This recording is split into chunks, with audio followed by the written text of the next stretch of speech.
There is a kind of pain you never speak about, yet it eats away at you piece by piece. The feeling that you always give too much, always show up at the right moment, always try to keep everything peaceful, only to be met with disregard, silence, or a new wave of demands that never ends. You call it kindness, but if you're honest, for just a moment, you know it feels more like an invisible loop you can't escape. And here's the striking part. According to the American Psychological Association, more than 62% of people with strong people-pleasing tendencies report chronic emotional exhaustion. Do you see yourself in that number? You feel like you've become an emotional power bank for people who only come to you when they run empty and who vanish the moment you need a drop of care. What drains you isn't busyness, it's the experience of being used without being seen. And deeper still is the fear that if you stop being available, people will leave. Why does that fear grip you so tightly? Research on adverse childhood experiences shows that over 61% of adults carry old survival programs: fear of abandonment, fear of disappointing others, fear of causing emotional disruption. You react quickly because you fear being left behind. You're always present because you believe it's the only way to be accepted. You comply because someone, long ago, taught you that love must be earned at the cost of yourself. But eventually, you must face the root. This pain isn't created by others. It comes from never having been allowed to choose yourself first. And the solution isn't to try harder. It lies in one simple, powerful truth. When you stop being available, everything and everyone is forced to change. If you only look at the surface, it's easy to conclude that you're too kind, too sensitive, or too caring, which is why you're always available. But when you dig into the right layer, what you find is not a personality trait, it's a survival mechanism. No one is born as an emotional, always available, 24/7 service center for other people's needs. You were trained quietly, gradually to become that person. Think back for a moment. Did you grow up feeling that you were loved only when you were obedient, calm, helpful, or accommodating? Was there someone in your childhood who was unpredictable, easily irritated, or who used silence, withdrawal, or guilt to control you? Did you spend years reading people's moods to prevent an explosion? If the answer is yes, then your constant readiness, your instinct to anticipate and soothe others, is not a random trait. It's the nervous system you built in order to survive. You didn't learn, "I have value." You learned, "I am only safe when others are pleased." And from that, something dangerous took root. You stopped allowing yourself to be absent. In trauma psychology, this pattern is known as the fawn response, the reflex of appeasing and people-pleasing to avoid conflict. Instead of fighting, running, or shutting down, you learned the fourth option: smooth everything over, apologize fast, fix the atmosphere, carry the emotional weight so no one leaves you, hurts you, or withdraws affection. For a child, this is intelligent. It kept you safe. But as an adult, the same survival software keeps running quietly in the background. You're no longer at risk of being abandoned in a cold house, but your body still reacts to a cold text message, a disappointed expression, or someone's silence as if it is a threat. Your heart races, your mind spirals, guilt rises. And before you even think, you do what you've always done. Reply quickly, over-explain, soften yourself, make peace.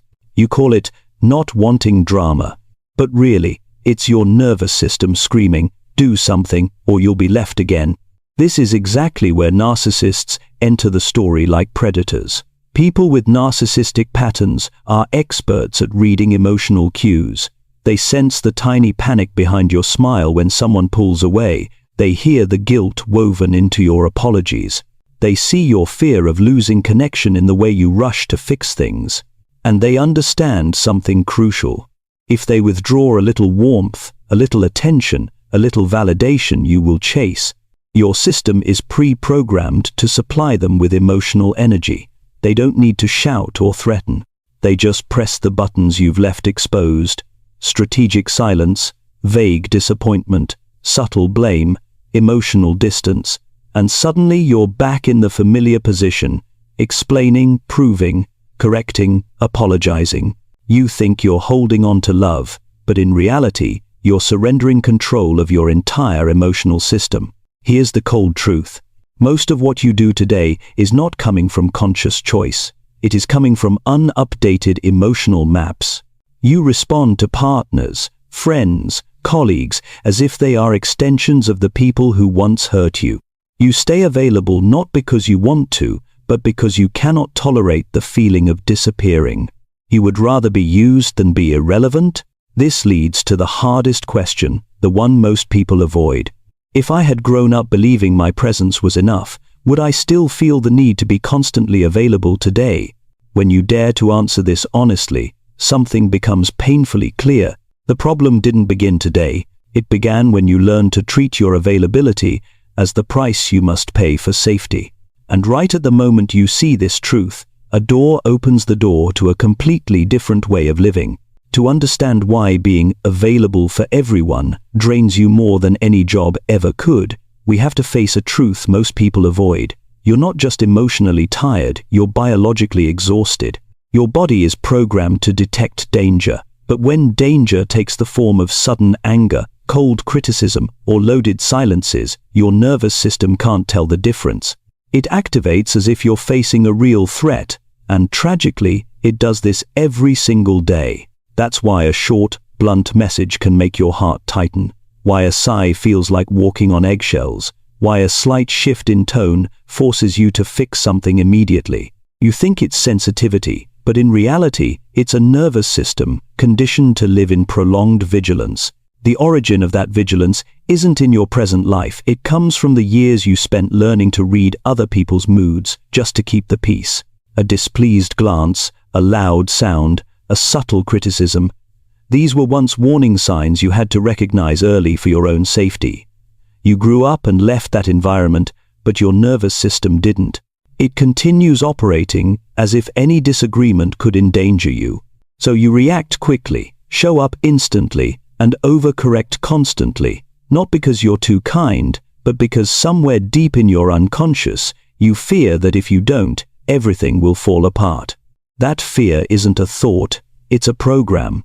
When you live in a constant state of internal alarm, your energy isn't drained by tasks or responsibilities, it's drained because your brain never rests.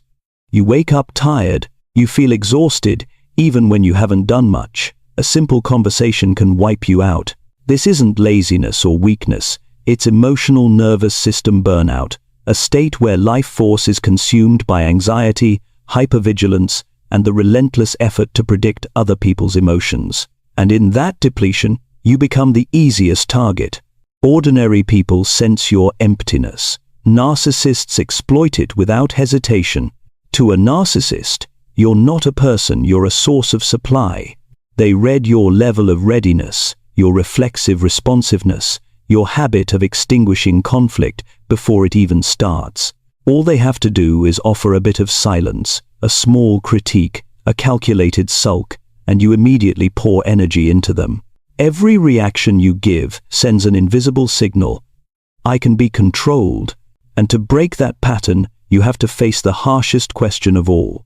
Where am I leaking energy each day, and why am I allowing it? If you cannot answer this question, then becoming less available will only be an act, and you will be pulled right back into the same cycle. To truly stop, you must know exactly how you were pulled in. When you begin looking inward and recognize how your nervous system and emotional energy have been drained for years, the next necessary step is turning your gaze outward toward the person who has been exploiting those vulnerabilities. A narcissist does not enter your life by coincidence. They are drawn to you like a magnet, not because of your heart, but because of the psychological architecture you carry. And the first truth you need to face is this. Narcissists do not love you in any sense that resembles genuine love. They are not captivated by your warmth or kindness. What catches their attention immediately is how easily your emotions can be triggered and how deeply you fear losing connection. While you're wondering, do they like me? They're evaluating something entirely different. Is this someone I can control?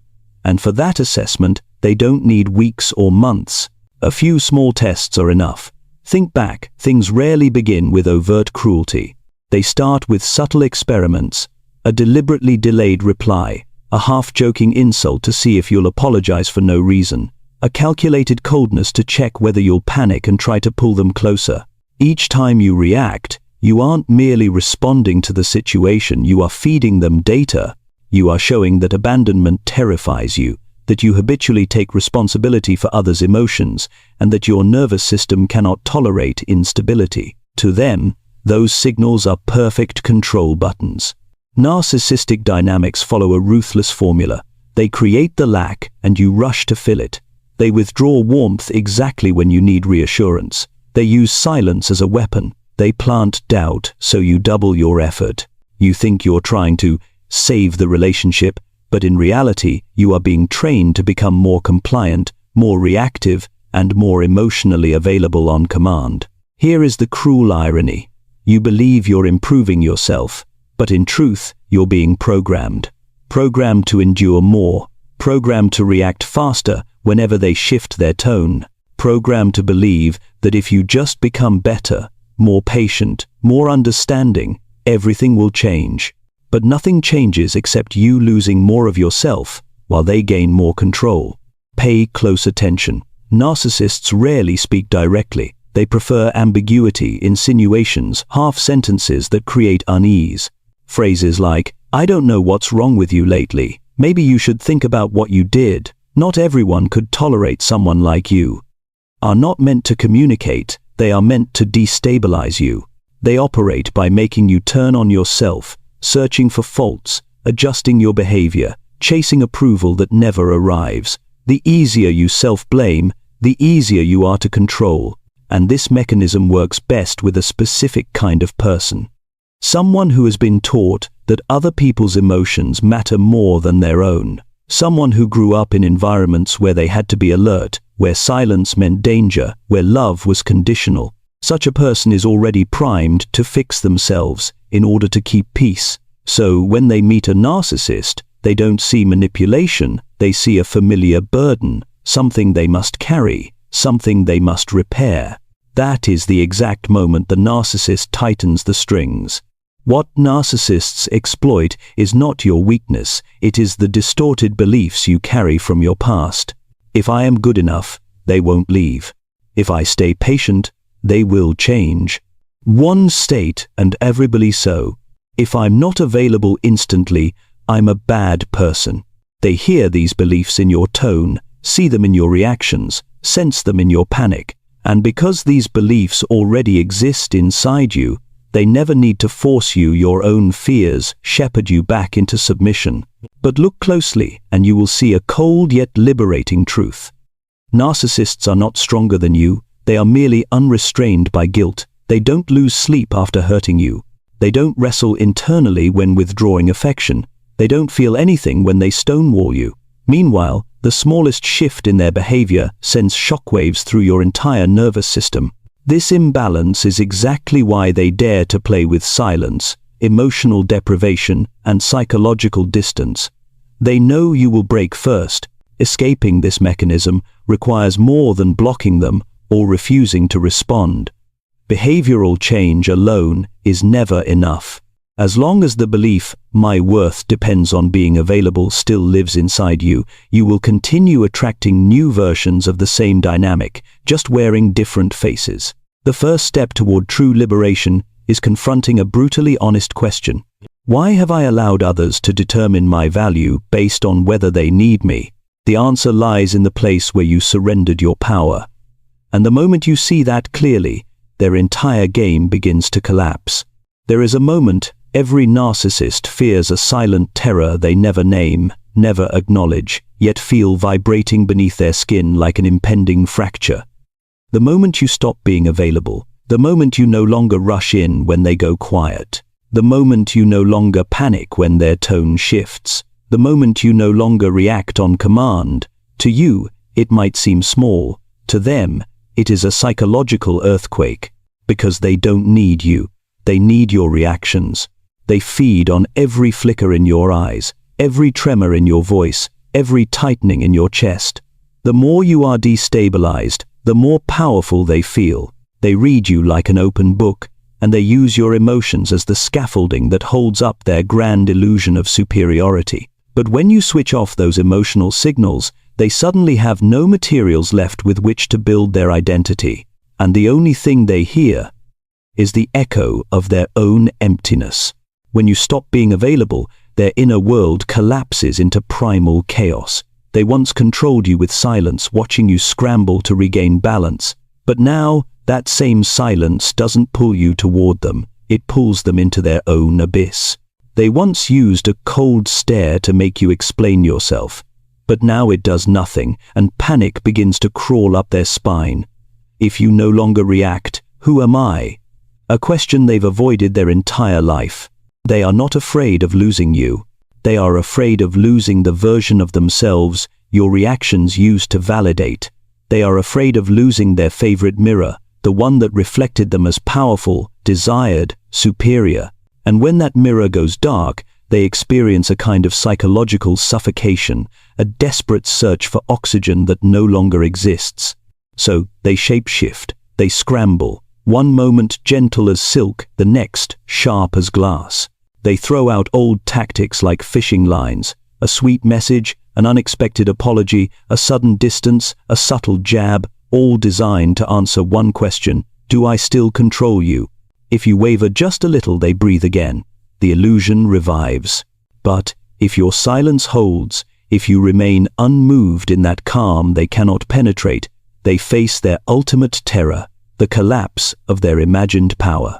And then comes the attack, not because they are strong, but because they are terrified. They spin stories, assign blame, create conflict, sow doubt. They try to cast you as the villain so they can pull you back into the emotional arena. For them, any reaction, pain, anger, guilt, is proof they still exist inside your mind. But if you refuse to enter their battlefield, something extraordinary happens, something few survivors ever witness. When you stand still, they crumble. Your non-availability becomes the force that exposes the hollowness they have spent a lifetime concealing. Because the truth a narcissist will never admit is this: they are only powerful when you are afraid. They are only dominant when you are reactive. They are only in control when you abandon yourself. And the moment you stop being available, their power dissolves like smoke in a room where the windows have finally been opened. When you stop being available, you don't just destabilize the narcissist, you enter a completely new stage of your own evolution. A stage you rarely touched before, because for most of your life, you were too busy reacting, pleasing, softening edges, and living as others needed you to be, not as you wanted to be. And now, for the first time, as you hold your ground in unavailability, a silent but powerful process unfolds within you. Your sense of self begins to reconstruct. At first, it feels strange. You feel empty, suspended, unsure. There are no frantic messages to answer, no unspoken duties, no emotional fires to put out. Silence appears, and you don't know what to do with it. But here is the truth. It is inside that silence that you finally begin to hear yourself. Your nervous system, once conditioned to constant alertness, starts slowing down. Old patterns explaining, appeasing, rushing to fix, begin to lose their grip. Your brain begins learning something new. Not, how do I get accepted, but how do I live as myself? This is what Carl Jung called the re-internalization of psychic energy. When you stop giving unconsciously, your energy returns to you, and the first thing it illuminates are the parts of you you've abandoned. That light is not always gentle. It exposes fears you've avoided, the fear of being disliked, the fear of being left, the fear of rejection, the fear of not being enough, the fear of being alone. You used to stay available to avoid facing these fears. But now, without that crutch, you must look directly at them. And this moment of confrontation, though uncomfortable, is the true beginning of emotional maturity. You begin to see that most of your life has been reaction, not choice. You reacted quickly because that once kept you safe. You showed up immediately because absence once meant danger. You said yes because no once meant punishment. But now, When you stop operating automatically, you finally place your hands on the steering wheel of your own life, and something extraordinary happens. Your energy starts returning. Not physical energy, but your vital force, the energy that gives you boundaries, desire, selfhood. You begin remembering what you like, what you want, who you were before other people's needs swallowed you whole. This is when you discover a truth those who hurt you never wanted you to realize. When you return to yourself, you become uncontrollable. And that uncontrollability is not a wall, it is a rebirth. You no longer chase acceptance because you realize you don't need it. You no longer fear people leaving because you understand their leaving may be liberation. You no longer let others define your worth because you begin defining it yourself. This is the turning point. Unavailability stops being a survival tactic and becomes a declaration of identity. You are not closing off. You are opening inward. You are not shrinking. You are resurrecting. You are not running. You are returning. And from this place, something new begins. You stop living to be chosen and start living to choose. When you've stayed unavailable long enough, something remarkable happens, a moment most people don't immediately recognize. It is that night when you sit alone, answering to no one, not rushing to fix anything, not monitoring anyone's mood, and you realize you are no longer afraid, no longer bracing for anger, no longer anxious about silence, no longer expecting the emotional earthquake that used to follow your slightest misstep. What you feel instead is something new, a quiet freedom. This is the moment when your nervous system stops operating in survival mode for the first time in years. No more scanning for danger. No more subconsciously predicting others' reactions. No more living through emotional radar. And when survival mode is no longer steering your life, what rises in its place? Your true self. Not the self built out of fear, but the self built out of choice.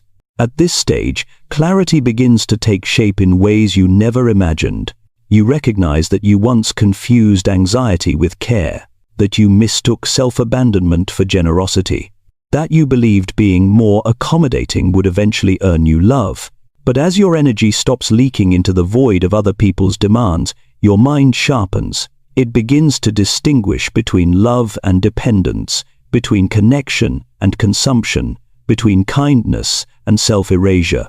This clarity is not cynicism, it is the natural result of redirecting your psychic energy back to where it belongs, within you. Then something profound occurs. You begin reconstructing your boundaries. Not fear-based boundaries built to avoid abandonment, not collapsible boundaries that crumble whenever someone frowns, but boundaries grounded in self-respect.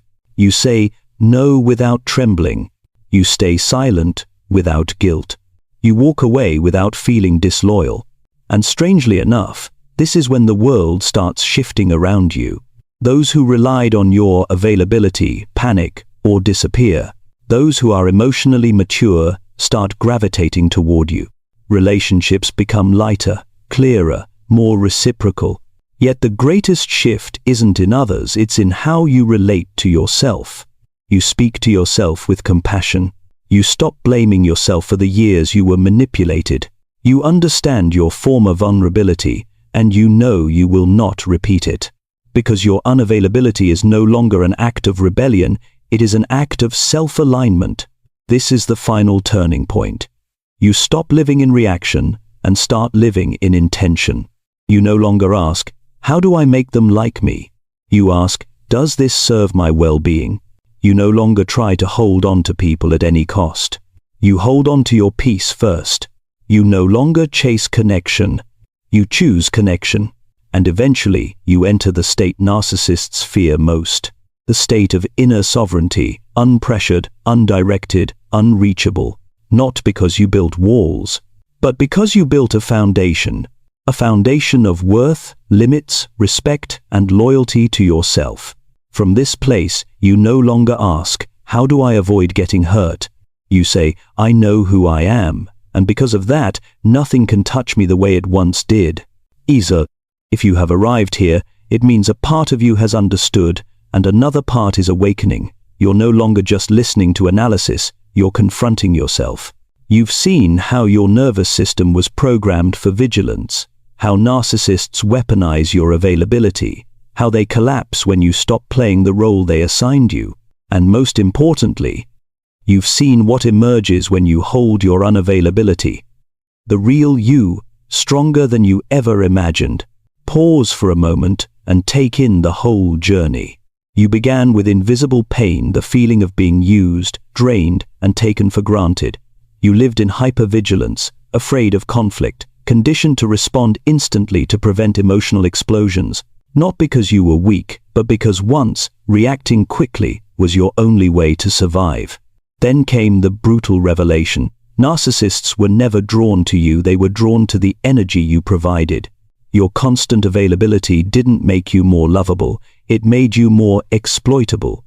Every yes that contradicted your truth, every rapid reaction, every explanation you offered was another piece of power handed to them. But the moment you stopped being available, everything collapsed. Not you, their system of control. They lost their emotional leverage, their supply, their script, and that's when you saw the truth. They were never as powerful as you believed. Their power existed only in your reactions. Then you entered the next chapter, the reconstruction of your selfhood. You learned to be silent without feeling guilty. You learned to say no without shaking. You learned to withdraw your energy from those who only take. You learned to choose yourself without apology. All of this leads to one pivotal moment, what I call your psychological rebirth. It is the moment you no longer fight to be loved, no longer bend to keep someone close, no longer attempt to control what was never yours to control. You simply return to yourself, and that integrity becomes a new magnetic field, one that no manipulator can enter, let alone dominate. A version of you that narcissists cannot read, predict, or invade. But remember this, inner freedom isn't born from resisting others, it's born from honoring yourself. So now, ask yourself a single question, one powerful enough to change your entire life. If I stop living to please others, what kind of life becomes possible for me? Yes, there may be loneliness at first. Yes, some people will walk away, especially those who fed on your generosity. But that isn't loss, it is cleansing. What is real will remain. What was never yours will dissolve. And in that silence, something extraordinary becomes audible. You deserve a life that does not depend on your constant availability, but on mutual respect. If this resonates, write this down as a vow to yourself. From today on, I am no one's emotional resource. I am the guardian of my own energy. This is your rebirth, the moment everything begins to change.